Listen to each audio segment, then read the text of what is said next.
हाँ।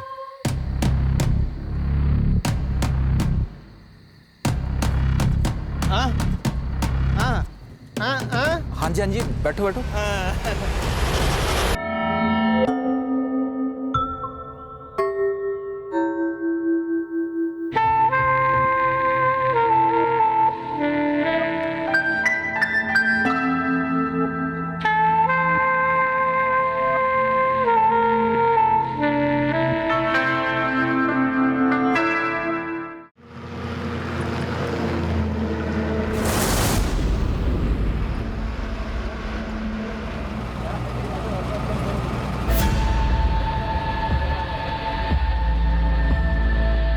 ज्योति बेटा आजा, बस निकल जानी है। हाँ माँ।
आता हूँ बाबूजी। संभाल के चलाना नितिन पुत्र। चंगा बाबूजी। चल रुक्मिनी, मैं जरा खेतों पे नजर घुमा के आता हूँ। हाँ जी।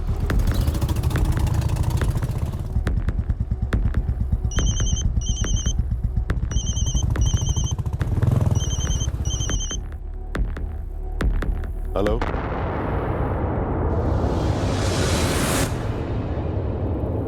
दिनेश।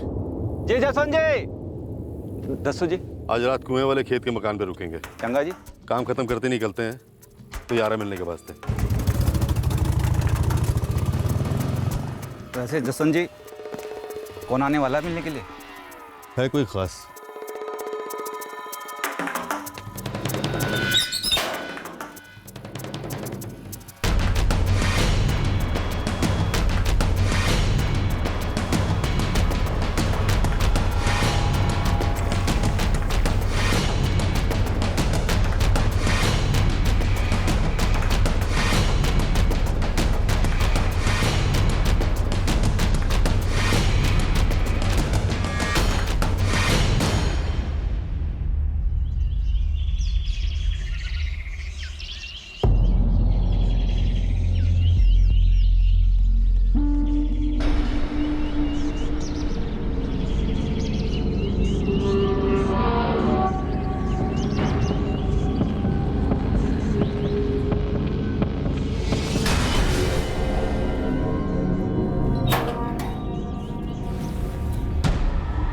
जसवंत जी।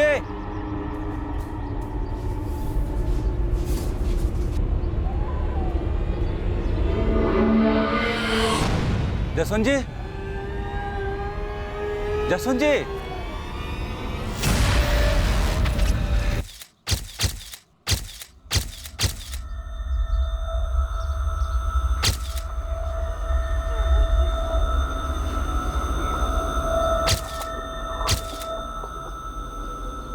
कल शाम को बाबूजी ने बीजी को कहा था कि वो यहाँ खेत वाले मकान में रुकेंगे रात को। आपके बाबूजी अक्सर इस मकान में रुकते थे? बस जी कोई काम होता था या कोई मिलने वाले ने आना होता था। इतनी रात को? किस काम से? किसी को कोई फसल वसल की बात करनी होती थी तो। या फिर पीना शीना होता तो? नहीं जी, बाबूजी तो शराब को टच भी नहीं करते थे जी। जसवंत जी का दोस्त और खेत संभालने वाला ये दिनेश मौर्य, इसे देखकर तो ऐसा लग रहा है इसने रात को जम के पी रखी थी। सर जी वही बात मेरी समझ में नहीं आ रही है जी कि दिनेश जी भी कुछ बोल नहीं पा रहे हैं कि क्या हुआ, कब हुआ और कैसे हुआ। दिनेश जी। अब खत्म हो गया सर जी। कैसे हुआ और किसने कर दिया ये? सर, ये दिनेश मौर्य तो अब भी काफी नशे में है, हॉस्पिटल में एडमिट कराना पड़ेगा। समझ में नहीं आ रहा कोई अजीब सा नशा किया है इस बंदे ने, या फिर एक्टिंग कर रहा है।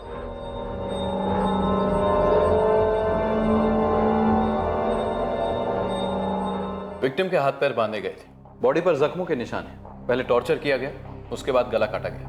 हाथ पैर बांधे गए पर मुंह नहीं बांधा गया। टॉर्चर के दौरान विक्टिम चिल्लाया तो होगा। बिल्कुल चिल्लाया होगा। शायद कातिल को किसी के सुनने का डर ही नहीं था। जहाँ पे मर्डर हुआ वो मकान खेतों के बीचे बीच है, दूर दूर तक और कोई दूसरा मकान नहीं। और विक्टिम के साथ जो दूसरा बंदा था दिनेश मौर्य, वो काफी नशे में है। ब्लड सैंपल से ही पता चलेगा कि ऐसा क्या नशा किया था उसने। मौत का वक्त तकरीबन 13 घंटे पहले, यानी कल 29 सितंबर रात 8 से 8:30 के बीच। 61 साल के थे जसवंत जी। एक बुजुर्ग को इतना टॉर्चर करके क्यों मारा गया होगा? बीजी, बाबूजी से मिलने कौन आया था बीजी? वो मुझे कहाँ कुछ बताते थे, और ये दिनेश को भी क्या हो गया है?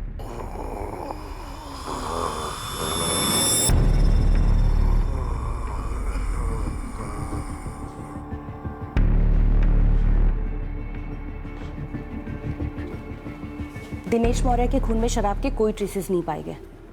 मुझे पहले से लग रहा था ये दिनेश मौर्य नशे में होने का नाटक कर रहा है। नहीं, ऐसा नहीं है। दिनेश मौर्य को नींद की गोलियों का नशा है। क्या? नींद की गोलियां? जी। अब उन्होंने इतना स्ट्रॉन्ग डोज कैसे लिया ये तो उनके उठने के बाद ही पता चलेगा। ये होश में कब आएगा? शाम तक या फिर कल सवेरे।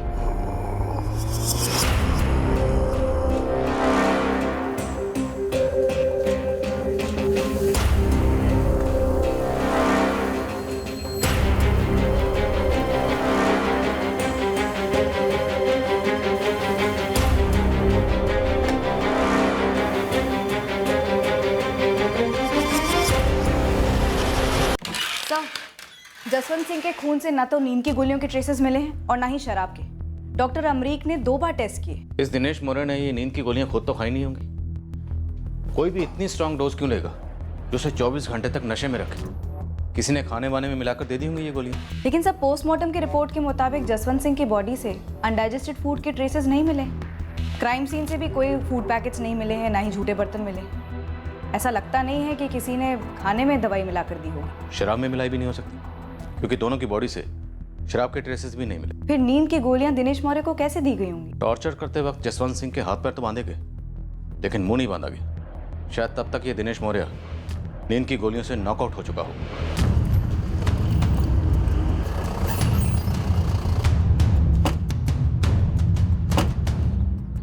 जी 2 लोग आए थे, एक बंदा एक औरत, मोटरसाइकिल पर।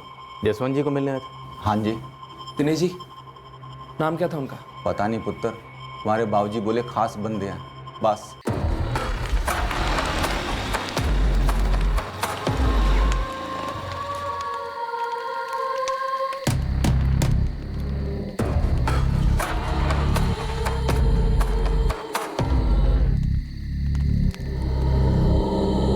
दिनेश जी, ये नींद की गोलियां आप कब से ले रहे हैं? और मैंने खुद से कोई दवा सवा नहीं ली। वो जी उन लोगों ने ठंडा पिला दिया था। खेतों के बीच में ठंडा कहाँ से आया? वो आदमी साथ लेके आया था।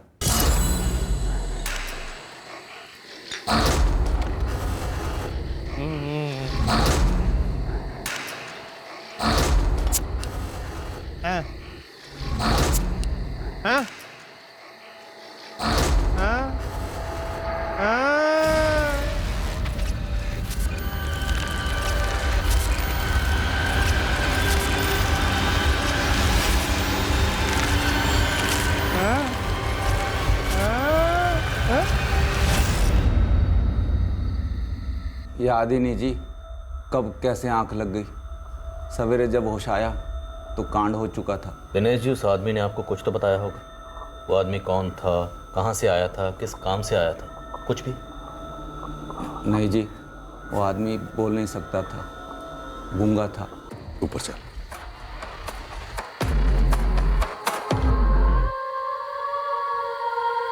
हाँ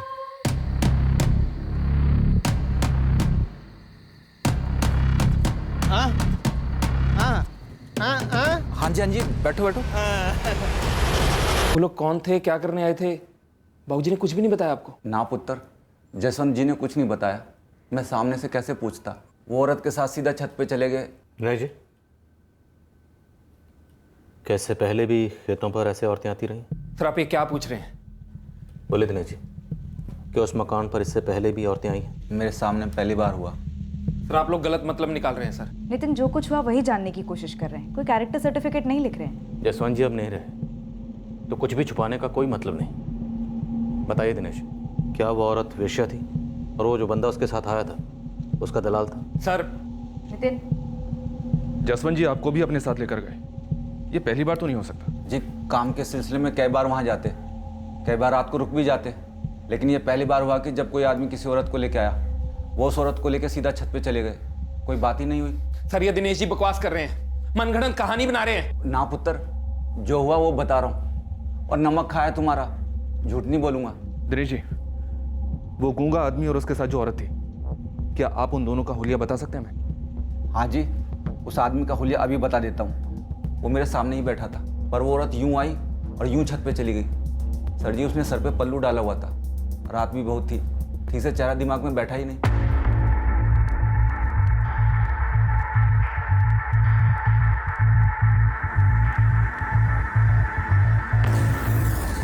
आप हुलिया तो सही से ही बता रहे हैं ना दिनेश जी? मैं गलत हुलिया क्यों बताऊंगा जी, जो देखा था वही बता रहा हूँ। उस गूंगे आदमी के बारे में दिनेश ने बताया, हो सकता है वो ना बोलने की एक्टिंग कर रहा और उस औरत का जसवंत को टॉर्चर करने के लिए इस्तेमाल हुआ। सर शायद जसवंत सिंह को हाथ पैर बंधाने का शौक रहा होगा और उस औरत ने भी हाँ में हाँ मिला दी होगी। इसी बीच नीचे उस आदमी ने दवा पिलाकर दिनेश मौर्य को सुला दिया होगा और ऊपर चला आया होगा कत्ल करने के लिए।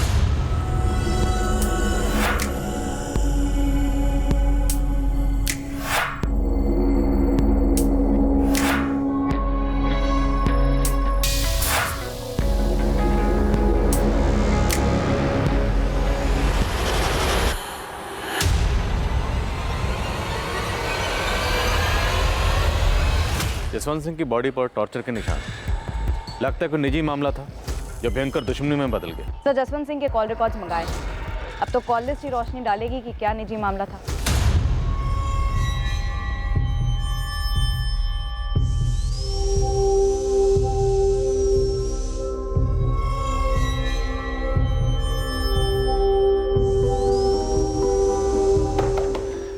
भाई साहब मेरा बिल बना दीजिए, मुझे जाना है।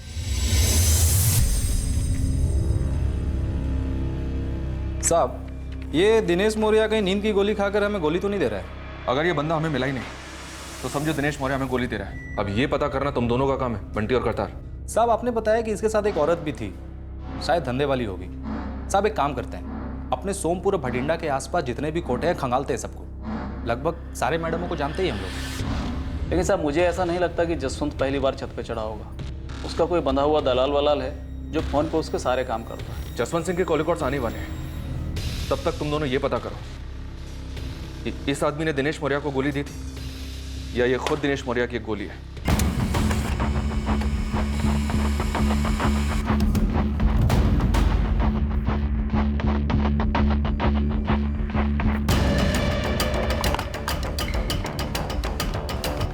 The number you have called is currently switched off.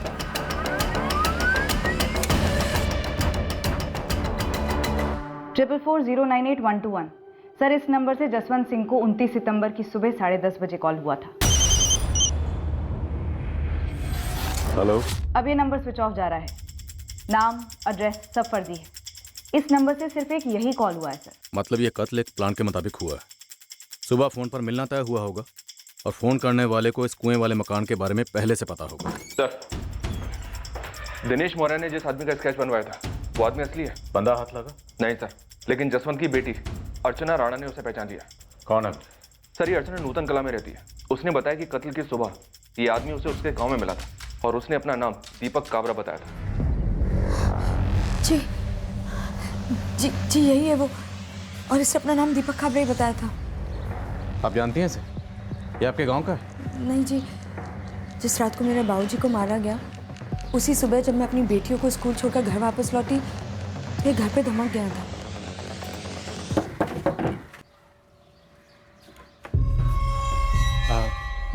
जी नमस्ते। नमस्ते। मेरा नाम दीपक काबरा है, मैं अमरदीप काबरा जी का पुत्र हूँ। कौन? जी आप मुझे नहीं जानते। दरअसल पहले हम लोग भटिंडा में रहते थे, तब मेरे पापा और आपके पापा जसवंत जी बहुत अच्छे दोस्त थे और इसके बाद हम लोग कनाडा शिफ्ट हुए। पर बाबूजी तो सोमपुर में रहते हैं। मुझे पता है, दरअसल मेरे पापा को आपके पापा जसवंत जी का नंबर चाहिए। उनका फ़ोन गुम हो गया है तो सारे नंबर चले गए हैं। आप देंगी ज़रा? 1 मिनट रुकिए, मैं फ़ोन लेकर आती हूँ।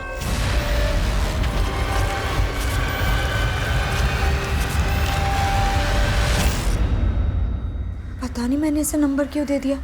इसे तो ये भी नहीं पता था कि बाबूजी रहते कहाँ हैं। पर अर्चना जी, इसके पास आपका एड्रेस कहाँ से आया? हाय रब्बा, मैंने तो ये सोचा ही नहीं। नितिन, तुम्हारे बाबूजी का अमरदीप काबरा नाम का कोई दोस्त है क्या? जी जहाँ तक मुझे याद आ रहा है ऐसा कोई दोस्त नहीं था बाबूजी का। पैंतरा हो सकता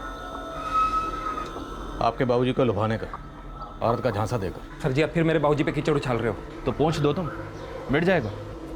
पर जो जान गई है ना, वो कभी वापस लौट कर नहीं आएगी। और अभी हमारा मकसद सिर्फ एक है, उस जान लेने वाले को पकड़ना।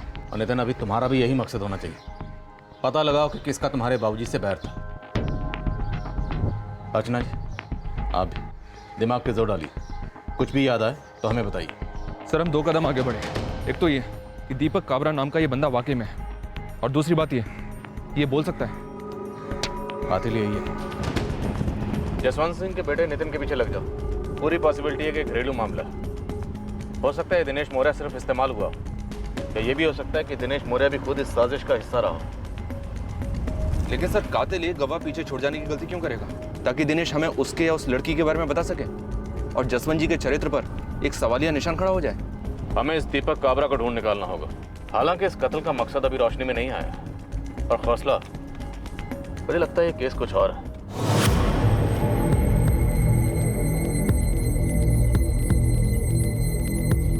नितिन,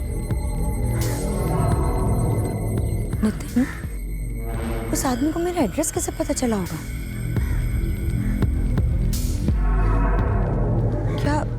क्या वो हमारी जान पहचान में से है कोई? मुझे अगर कुछ पता होता तो मैं पहले ही बता देता, पुलिस वालों को भी और तुझे भी। मुझे भी उतना ही पता है जितना कि तुम सब लोगों को। पुलिस वालों को पता करने दो कि आखिर मामला क्या है। ऐसी भी क्या रंजिश थी किसी को, वो भी हमारे बाबूजी के साथ। चलता हूँ।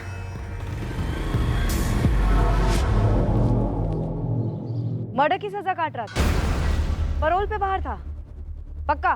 मैडम जी, खबर लोहे की तरह एकदम पक्की है। इस दीपक काबरा का असली नाम सचिन वर्मा है। देहरादून जिला जेल से अभी 2 महीना पहले पैरोल पे बाहर आया है। आप रिकॉर्ड मंगाइए ना देहरादून से।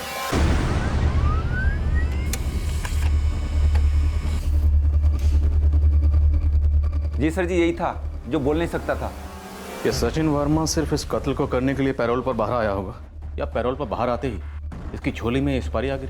सर, ताज्जुब की बात है, जसवंत सिंह की फैमिली को या खेतों पर काम करने वाले किसी को भी जसवंत सिंह के किसी भी झगड़े या बैर के बारे में कुछ नहीं पता। मंगालो हिस्ट्री, इस हिस्ट्री शीटर सचिन वर्मा की। अब या तो इस सचिन वर्मा का जसवंत सिंह से कोई बैर रहा होगा, या फिर कहीं ना कहीं कोई और है जिसका जसवंत सिंह से बैर था और उसने सचिन वर्मा का इस्तेमाल किया होगा। सर, और उस शख्स को ये भी पता होगा कि जसवंत सिंह औरतों का शौकीन था, जो कि शायद जसवंत सिंह के करीबी लोगों को नहीं पता होगा।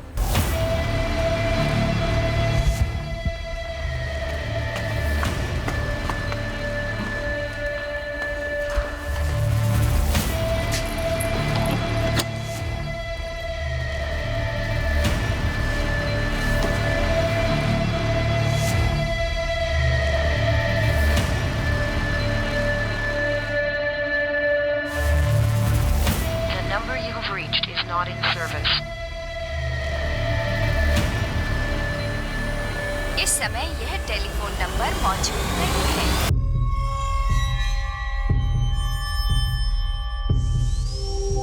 एक सिंगल रूम चाहिए। कितने दिनों के लिए सर? पक्का तो नहीं बता सकता, 3 दिन तो मान के चलो। आधार कार्ड या ड्राइविंग लाइसेंस है आपके पास? पिछले हफ्ते हमने कोर्ट में अर्जी दी है कि सचिन वर्मा को फरार घोषित किया जाए। 2 महीने पहले सचिन वर्मा पैरोल पे छूटा हमारी जेल से। पहले वो हर हफ्ते आकर हाजिरी दिया करता था, और अब वो 2 हफ्ते से गायब है। हिस्ट्री क्या थी मर्डर की? सचिन वर्मा सरायगंज से, वहाँ किसी सुरेश जिंदल नाम के आदमी के मर्डर में कन्विक्ट था। और शायद आपको ये बात सुनकर हैरानी होगी, उस केस में भी एक औरत शामिल थी। कौन थी औरत? ये 2012 की बात है।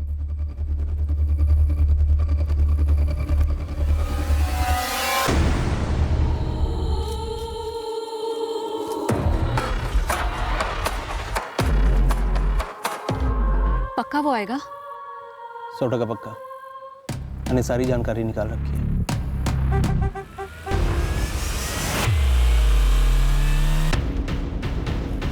और कोई दिन होता ना तो बोलता 100 साल तक जिएगा। अब 100 सेकंड भी जिए ना तो इसका नसीब।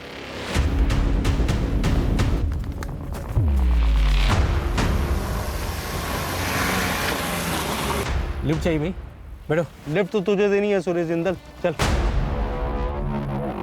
सचिन बाहर निकल, चल। घोड़ा ना गाड़ी से बाहर निकल, निकल। सचिन भाई तू समझ नहीं रहा भाई, देख जो कुछ भी हुआ अनजाने में, गोली मत चलाना भाई, मुझे इस बात का अफसोस है। सचिन जल्दी कर, सचिन जल्दी कर, सचिन जल्दी चल, लोग आ रहे हैं सचिन। अरे आने दो जिसे आना है, और देखने दो मेरा चेहरा। दुनिया को भी पता चलना चाहिए कि सचिन ने अपना बदला ले लिया है। तुम सब अपनी आंखें फाड़ के देख लो और दुनिया को अपना गला फाड़ के बता देना कि सचिन वर्मा ने सुरेश जिंदल को ठोक दिया है।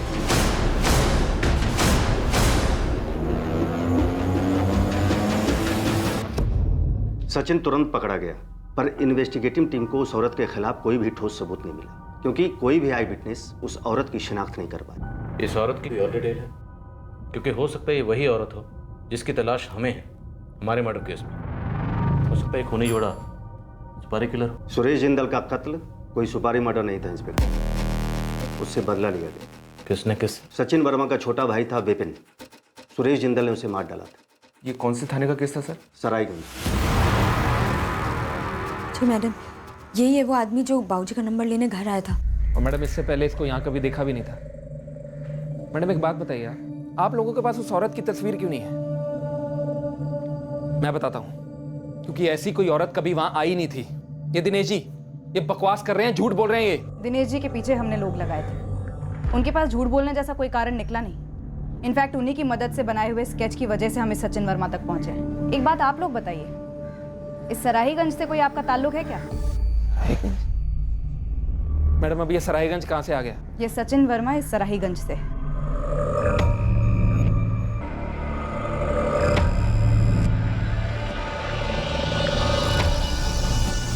इस सचिन वर्मा की पत्नी और एक बेटा है सराईगंज में।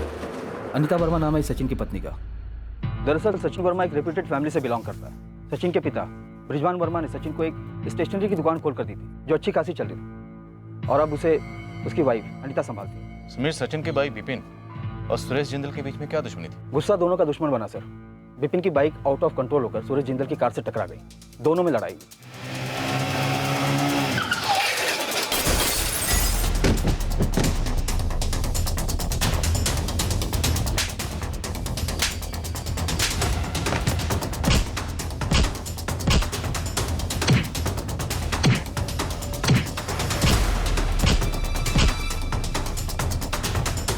इंटरनल ब्लीडिंग के कारण विपिन की अगले दिन ही मौत हो गई। उसके ठीक 2 हफ्ते बाद सचिन वर्मा यहाँ सराहीगंज आया और उसने सुरेश जिंदल को गोलियों से भून दिया, 6 राउंड सीने पर। सचिन वर्मा यहाँ था सराहीगंज में? मतलब तब वो सराहीगंज में नहीं था?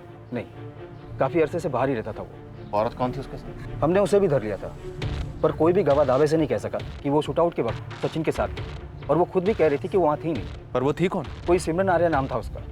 हमने उससे क्वेश्चनिंग भी की, उसकी एक फोटो भी हमारे पास है।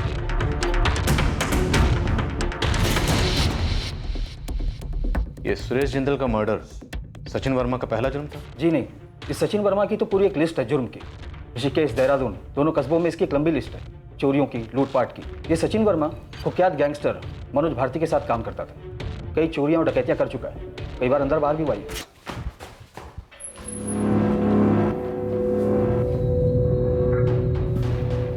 एक ही बात, हमने कुछ किया नहीं है और हमें कुछ पता नहीं है। चाहे कितनी भी पिटाई हो जाए, लेकिन मुंह नहीं खोलना है। हफ्ते भर में जमानत हो जाएगी तेरी। हाँ? हाँ। और सुन सचिन, तू मेरा खास आदमी है। पुलिस वाले ज़्यादा प्यार दिखाएंगे तेरे ऊपर, लेकिन तू कुछ बोलना नहीं, बस खड़े रहना। सचिन की पत्नी अनीता और उसके पिता ब्रिजवान वर्मा यहीं सराईगंज में रहते हैं। एक बार बात कर लीजिए, हो सकता है शायद पता चल जाए कि सचिन कहाँ छिपा बैठा है।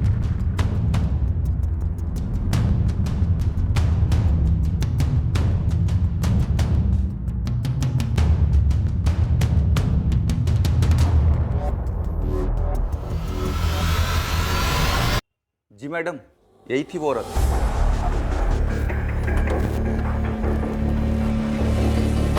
अनीता वर्मा, हाँ जी, क्या बात है? बात तो आपके पति से करनी है, सचिन वर्मा से। कहाँ है वो? मुझे नहीं पता वो कहाँ है। आप लोग कौन है? पुलिस।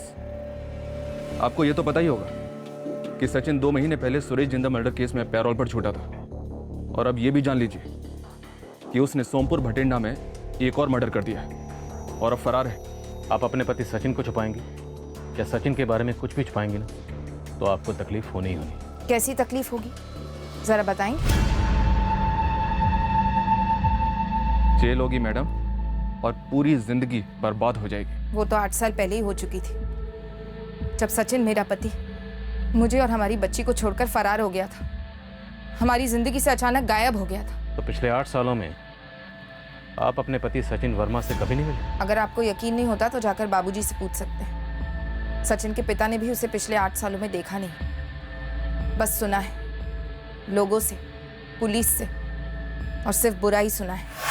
जब सचिन ने अपनी बीवी और बच्ची को पीठ दिखाई, तब हमने मान लिया था कि हमारे 2 बेटे नहीं हैं, हमारा एक ही बेटा है, बिपिन। पर फिर बिपिन हमें हमेशा के लिए छोड़कर चला गया, पर हम बिखरे नहीं, समेट लिया हमने अपने आप को और आगे बढ़े। पर सचिन फिर आ धमका, बड़ा आया बदला लेने वाला। हमने चेहरा तक नहीं देखा उसका कई सालों से। इसे देखा है कभी? सुरेश जिंदल मर्डर केस में शायद यही सचिन के साथ थे, और हमारे यहाँ भी सोमपुर में जो कत्ल हुआ है उसमें भी ये सचिन के साथ थे। ये सचिन के साथ नहीं थी, सचिन इसके साथ था, पूरे लपेटे में था इसके। इंस्पेक्टर साहब, सिमरन औरत नहीं, अजगर है, अजगर। सिमरन यहीं सरायगंज की है? ये कहीं की नहीं, पहले यहाँ रहा करती थी, अब किसकी है, कहाँ की है, कोई नहीं जानता। यहाँ सरायगंज में घर कहाँ उसका? वो घरों के लिए बनी कहाँ इंस्पेक्टर साहब, वो तो घरों को उजाड़ने के लिए बनी। पहले खुद के घर को आग लगाई, फिर मेरे बेटे का घर फूंक डाला। उजड़े हुए जले हुए घर में भी कोई तो होगा जो सिमरन को पकड़ने में हमारी मदद कर सके। हाँ, क्यों नहीं है। जैसे हम तिल तिल जी रहे हैं, वैसे ही सिमरन का पति लक्ष्मण आर्या जी रहा है। जाकर देखिए कैसे अच्छे खासे आदमी को निगल कर निचोड़ गई है ये अजगर।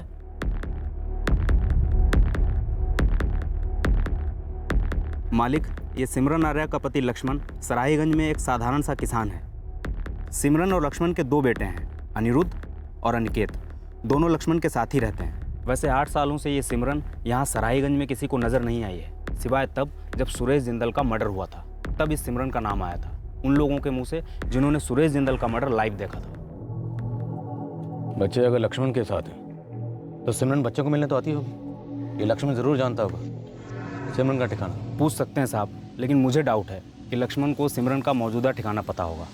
पर हाँ, शायद वो ये बता सके कि इन 8 सालों में सिमरन कहाँ कहाँ रही है, वहाँ से शायद कोई सुराग मिल सके। सचिन वर्मा और सोमपुर वाले जसवंत सिंह के बीच में कोई बैर कुछ पता चला? नहीं साहब, हाथ पैर मारे जा रहा हूँ, लेकिन दूर दूर का भी कोई कनेक्शन नज़र नहीं आ रहा है सचिन का जसवंत सिंह से। जी मैं 3 साल पहले मिला था सिमरन के गांव में। कौन सा गांव? जी देवबनी गांव, बठिंडा जिला। सिमरन देवबनी की? देवबनी तो सोमपुर के बगल में है। वो भागी क्यों थी? काश मुझे पता होता साहब। 8 साल पहले ये अनिरुद्ध हमारा 4 का था और छोटे वाला 2 साल का। साहब एक सुबह सोकर उठा तो देखा ना ही दोनों बच्चे हैं और ना ही सिमरन है। कुछ पता चला? कहाँ चली गई महारानी मेरे पोतों को लेके? पूरे गांव में ढूंढ लिया माँ, किसी ने नहीं देखा। लक्ष्मण, लक्ष्मण, कुछ पता चला? हाँ वो अपने कृपाल का है ना, हाईवे वाले। हाँ उन्होंने देखा सिमरन और बच्चों को। हाँ वो सचिन वर्मा के साथ। सचिन वर्मा?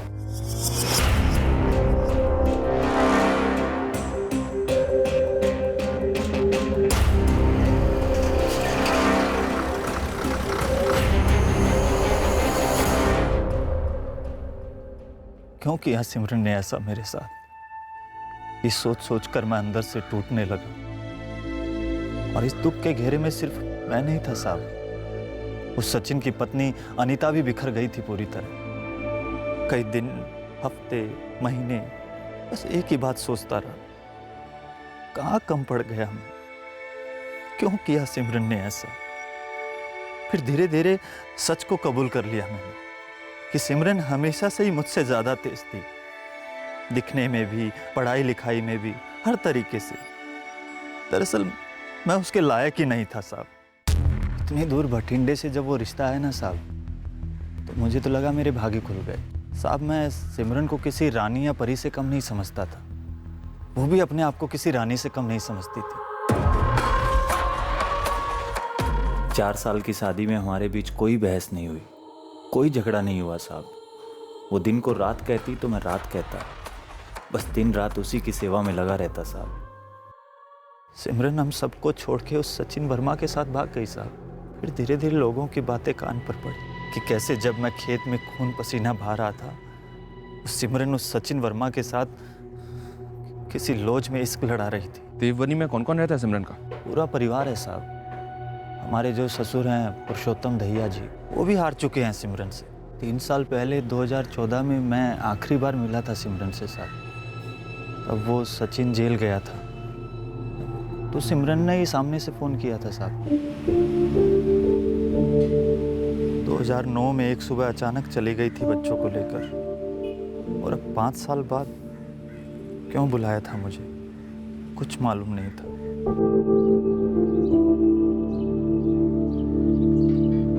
आओ बेटा, खुश रहो।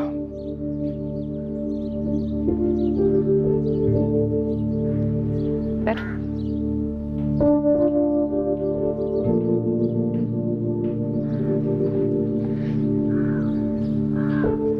तुम मेरे पास वापस लौट रही हो? बच्चे लौटेंगे स्कूल से 1 आध घंटे में। क्यों ले गई थी बच्चों को? क्यों किया मुझसे दूर? उनको देखने को तरस गया हूँ मैं। अनिरुद्ध और अनिकेत को अपने पास रखना चाहोगे? रखना चाहूँगा, मेरा खून है वो। सिमरन, तुम भले ही चाहे मुझे अपने लायक ना समझो, लेकिन मैं अपने दोनों बेटों की देखभाल अच्छे से कर सकता हूँ, सबसे अच्छे से। बाप हूँ उनका मैं। तो ले जाओ अपने साथ दोनों को।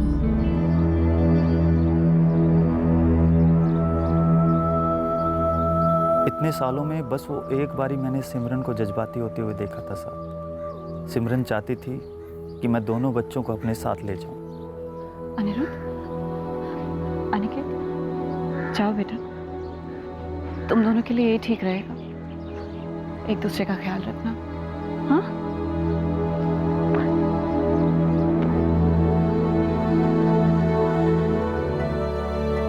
बस उसे एक बार मैंने सिमरन की आंखें नम होती देखी थी साहब। लगा था कि हाँ, इस औरत के सीने में भी दिल, जो कम से कम अपने बच्चों के लिए ही सही, धड़कता तो है।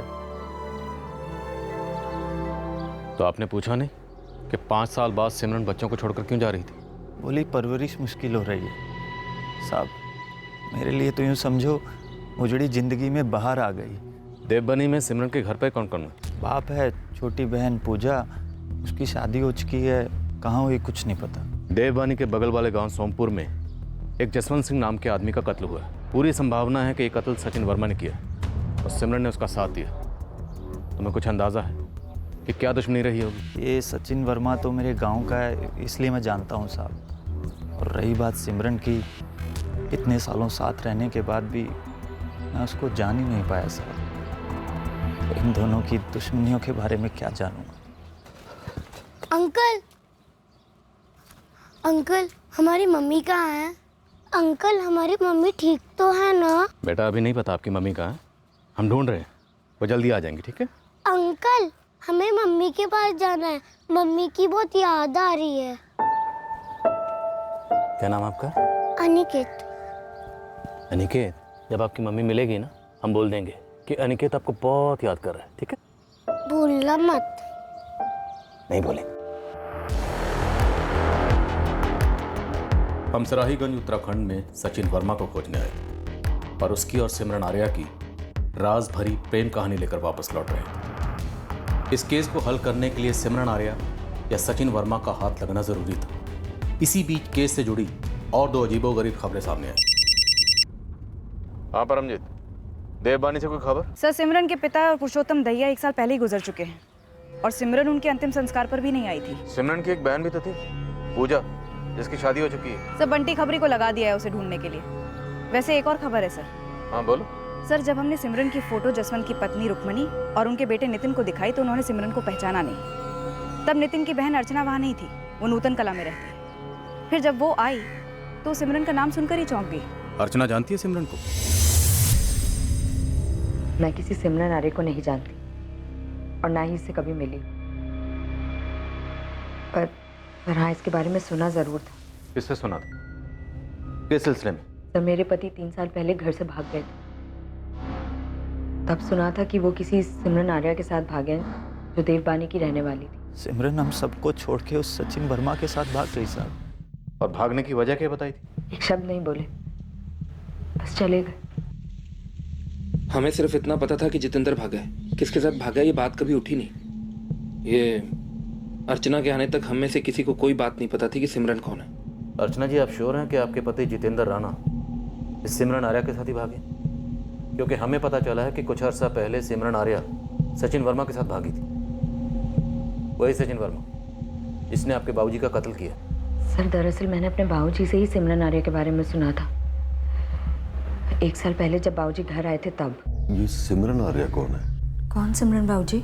यहीं पास के देवबनी की रहने वाली है। सुना है जितेंद्र उसी के साथ भागा है। मैं तो ये नाम पहली बार सुन रही हूँ बाबूजी।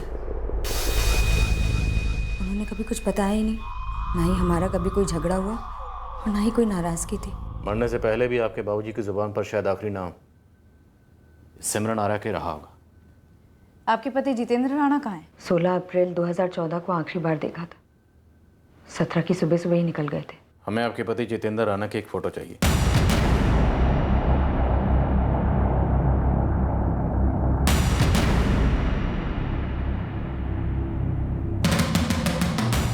मैं आपके पति जितेंद्र राणा की एक फोटो चाहिए।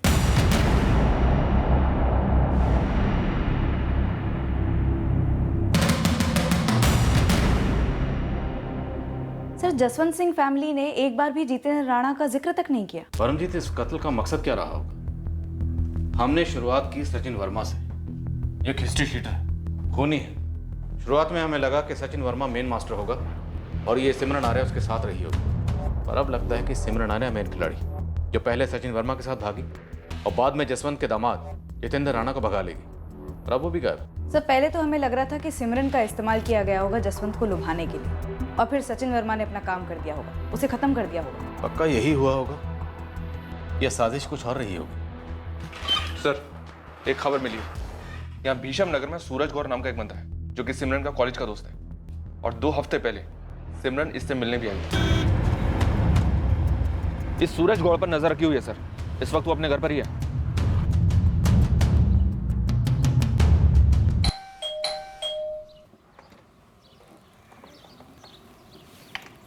जी सूरज गौर। हाँ जी। पुलिस, सोमपुर थाना। क्या बात है सर? सूरज तुम्हारी कॉलेज की एक दोस्त है, सिमरन आर्या। हाँ जी है। 2 हफ्ते पहले सिमरन तुमसे मिलने आई थी? जी आई थी। इस वक्त कहाँ सिमरन? मुझे नहीं पता सर। दरअसल मैंने उसका फ़ोन भी ट्राई किया था, लेकिन उसका फ़ोन बंद आ रहा था। सर, सिमरन एक सूटकेस छोड़कर गई है।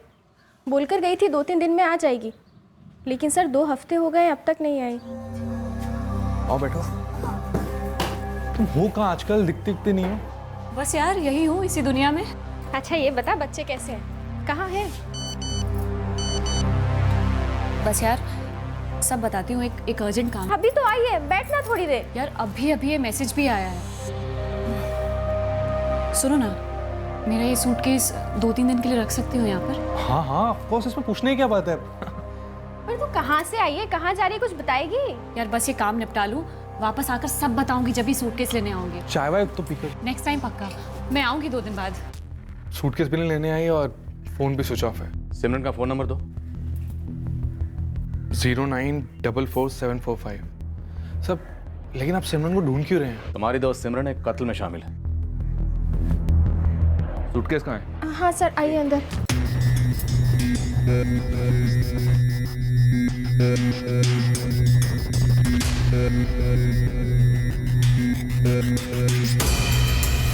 लॉक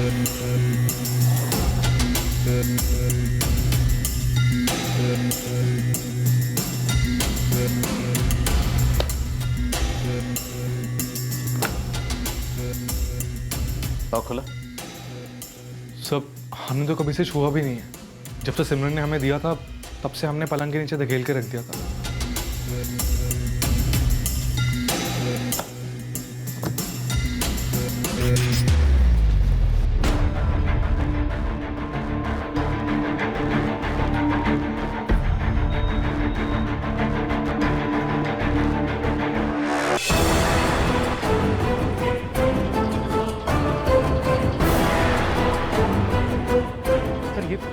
ये तो कोई बॉम्ब लगता है। बॉम्ब स्क्वाड को ब्लॉक। जाओ आप लोग बाहर निकलिए। सिमरन बॉम्ब छोड़ के गई थी 2 दिन के लिए। आप लोग बाहर जाइए, घर खाली करिए, पूरा घर खाली करिए। जो गो गो गो। चलो चलो जल्दी। भागो तुम। शीशम नगर गुरबचन कॉलोनी घर नंबर 147। हाँ जी, आधा अधूरा सा बॉम्ब लगता है। बॉम्ब किस हालत में, उसकी वायरिंग क्या है, कुछ पता नहीं चल रहा है। हाँ प्लीज आप जल्दी आइए, हम देखते हैं कि बॉम्ब को कैसे घर से बाहर निकालकर किसी खुले मैदान में लेकर जा सकते हैं। लेकिन आप प्लीज जल्दी आइए।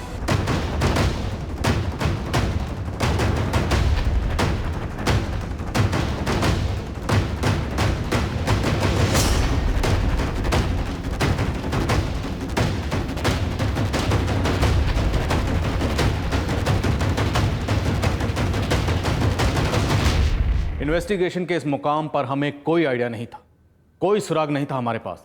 हाथ में ऐसा कुछ भी नहीं था जिससे हम ये समझ पाते कि केस दरअसल था क्या।